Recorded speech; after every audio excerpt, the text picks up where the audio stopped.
Intercontinental out of Tibet! Intercontinental out of Tibet! Occupation is no vacation! Occupation is no vacation! Boycott Intercontinental! Boycott Intercontinental! Intercontinental out of Tibet! Intercontinental out of Tibet!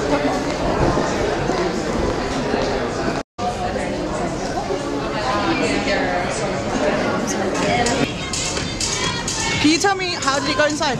So we met with the general manager and Guru Gujari himself, and we delivered a letter, and we have asked him to speak to the senior management at the Intercontinental Hotels Group, their corporate headquarters.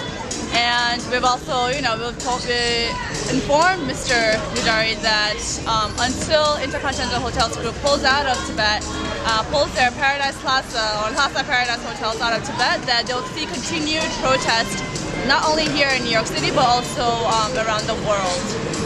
The manager was saying that the hotel here in New York has no impact whatsoever on Tibet. He said that his position, his power has no impact on Tibet, but we told him very clearly that he needs to raise the issue of Tibet with his executives, and we're hoping, even though he said no, that he would think about it, because we want people like him to speak out, and we also told him that we're going to escalate the protest. And overall, I think it was a good meeting. It was a good opportunity for us to speak to a person in a position to say something about the flagship hotel opening in Lhasa. And I think, with continued protest, with continued pressure applied on the different intercontinental hotels around the world, that we will have an impact on the overall campaign.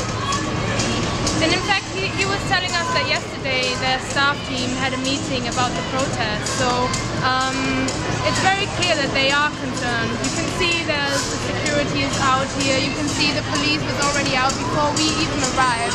They are concerned, and I think the fact that we're having a global day of action, which he also knows, he knows that the fact that we have protests in Australia, in London, or around the world, it worries them. It worries them, and they know that this is wrong, and we're going to continue.